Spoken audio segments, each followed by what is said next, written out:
Okay, let's talk about. We've been kind of waiting to talk about this because I didn't want to talk about it while it's still in process, and I hate talking about it when John's not here. We can talk about it again next time.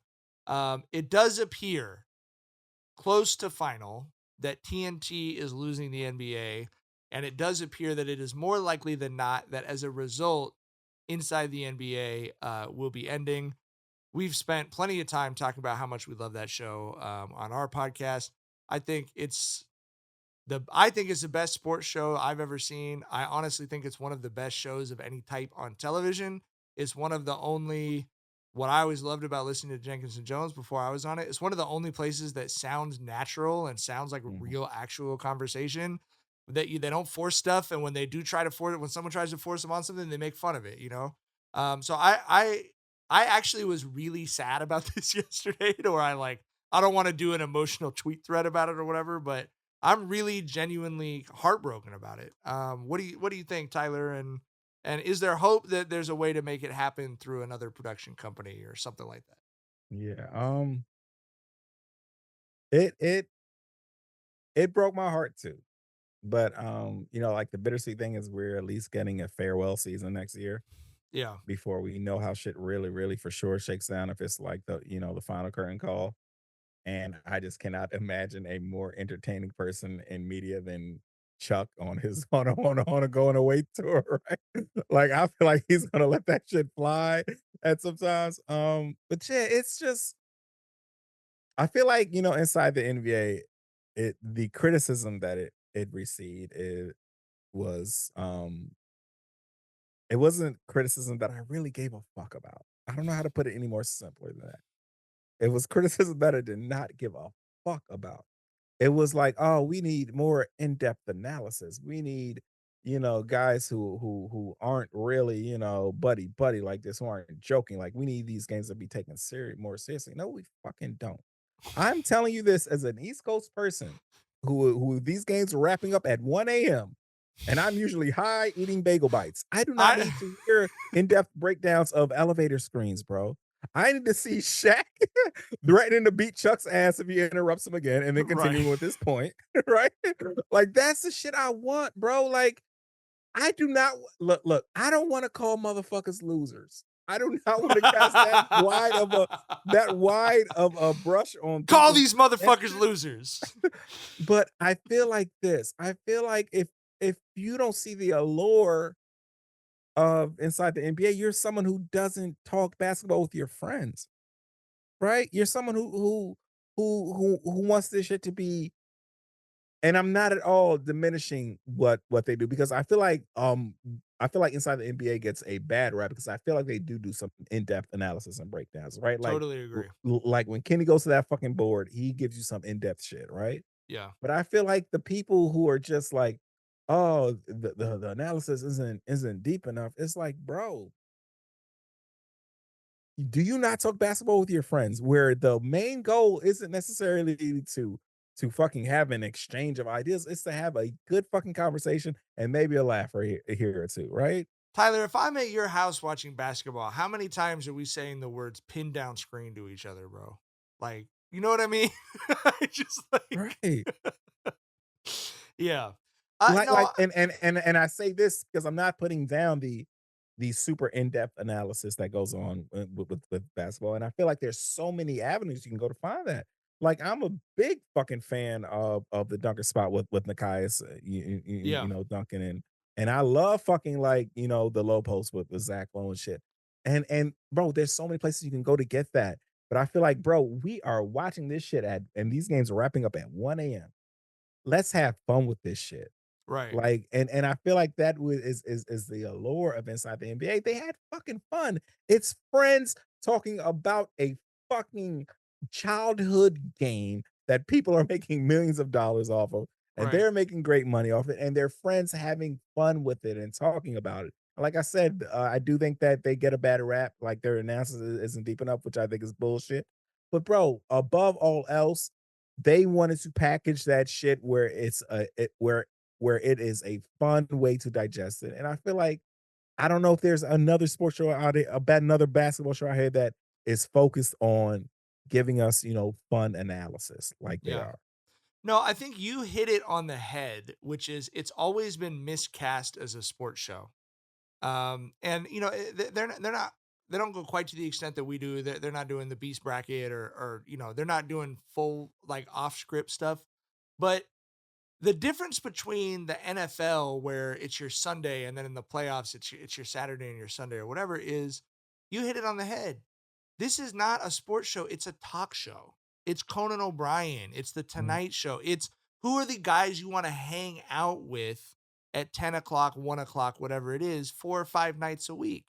And to do that in a sports show, I don't want to watch this most of the sports commentators at 10 a.m. Much less it's 10:30 p.m. My wife is napping on the couch and I'm over here giggling. You know what I mean? Like it has to be that feeling of, you know, like they talk about with podcasts, like that you're the fifth guy.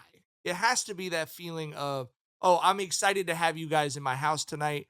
Even if these games were bullshit, we're gonna talk about how the games were bullshit. You know what I mean? Like Right. there's no, like you said, we have to make it bigger than it is one of the most underrated parts of that show is Charles Barkley saying, "I'm sorry, America."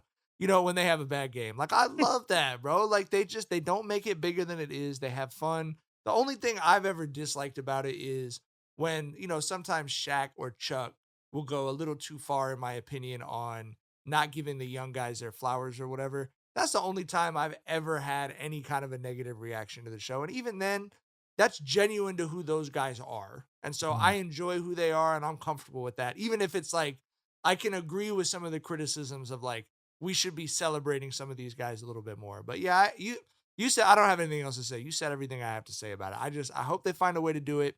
Did you see Chuck on Dan Patrick this morning? Yeah, when he was like, "Man, we don't fucking know what's going on," like that, yeah, Yeah. Yeah, but he yeah. also talked about and you said, you know, Chuck on a farewell tour is like, we'll see what happens.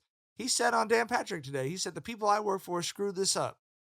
They screwed it up bad. Like they came out and said we don't need the NBA. Now they're spending all this money on college football. When it's like you could have just kept doing the thing you're doing that wins the Emmy every year that's universally beloved. Like, you know, that's your whole brand realistically. Like I don't watch TNT any other any other time, you know? So yeah, but he talked about too. The one thing that gives me hope, Tyler, is he said that the four of them are talking about, you know, Chuck's got a production company. I think Shaq and Kenny have production companies. They're talking about doing something where Ernie would have a side deal from Turner that they could do a show that they produce and sell to somebody, you know, if it's Amazon or whatever else. Yeah. I still think you lose something when Yeah, it's there's not right something when you after the gotta game. fire up the laptop or the projector that's lost instead of just turning your TV, right? Yes. I know because I said to Josh and Jackson, like, it was like when Boomer and TJ used to do fastest 2 minutes. And it was just, you just watch the game and then the shit would be on right after. And then, you know, now it's like and then they kept doing it, but now it's like, oh, tune in Tuesday like, so it's like if you're a diehard fan, you can go get it, but it's not like you watch the game and now everyone's watching this right after. Like you do, I Mhm. totally agree with you. So I don't know. I hope they keep it going. One thing that was very clear was those four guys, and I think this comes through on the show too, feel a very deep sense of loyalty to the crew and the staff who work on the show. And I think that there's like Chuck was talking about, you know, he and Kenny, they've all been there 20 plus years. He's like, we've had people who brought their babies in to meet us who've now brought those kids back because they're graduating high school and college, That's so you know? And like we know this on our show on a much smaller level. Like, yes, you care about and like, you know, like when Biko left, it's like, let me kiss your baby goodbye before you know what I mean? Like you really care about those people. And they have a huge staff over there that those guys really want to make sure they're not like, oh, now you produce some fucking thing that you don't care about. Like they all know that what they have is special. And so I hope that that means enough, but I guess the only other thing I would say as someone who's in media and on the local journalism side of it, it's just like these fucking private equity people fuck everything up, man. Like they're fucking up the movie industry right now. They completely destroyed the newspaper industry. They're doing it with sports right now. And what kills me about it is these are profitable industries that they just want to be more profitable and they would destroy our whole civilization to make it a little bit more profitable. That's what drives it's It's the Monty Burns. Like, I would trade it all for just a little bit more. Like, what you have is enough. What you have inside the NBA, just fucking do that. It makes people happy. Like, Yeah. it works. You don't, but it's like this thing with movies. No one wants to make a $15 million movie that's going to make $80 million. Any one of us would be perfectly happy making $60 million off something we were doing. But that's not what's funding projects anymore. And I really think that's such a disgrace for the way we've allowed markets to go unregulated to the extent that things that everyone loves, we're just like, oh, well, we're losing another one. We're completely powerless to do anything about it. It's just the way the world progresses. Like, I truly hate that feeling. And I don't know what there is to do about it, but I really hate it. It's just like, leave us something. You know what I mean? Yeah. Yeah. And I was thinking another like sort of cruel irony part of it is that part of the reason why this is happening is because of the shift away from linear television, right? And to all these different, you have all these different individual streaming services that want a piece of the NBA pie, right?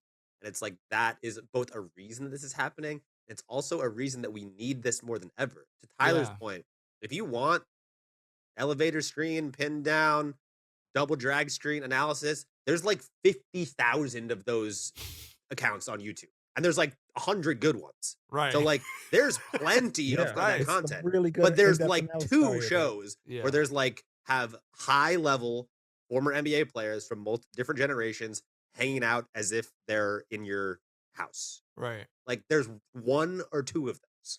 There's hundreds of places you can see or listen to the deep basketball analysis. There's not that many that do what this show does, and it's getting taken away from us by Yeah. the thing that makes us need it more. Yep. Tough. Hey, man. Yeah, and listen, I'm reading The Anxious Generation right now. We talked about the Chaos Machine and Dopamine Nation. Like, I'm very big into the scientific side of this right now. Like, monoculture is healthy. Like, that's how our brains evolved, to have shared cultural experiences. And instead, it's going to be, like you said, it's 50,000 people who do the elevator screen analysis. It's like, are you like a gay Cambodian basketball fan? Do you want to hear that analysis from a gay Cambodian guy? This is the channel for you. Like, or do you want to hear it? Are you a dorky white guy? You only want to listen to dorky white guys? Come over here, and we all know what account I'm talking about for that. Like, it's just, but it's like everything gets segmented out to where, like, House of the Dragon is coming up. I feel like everyone's going to watch that.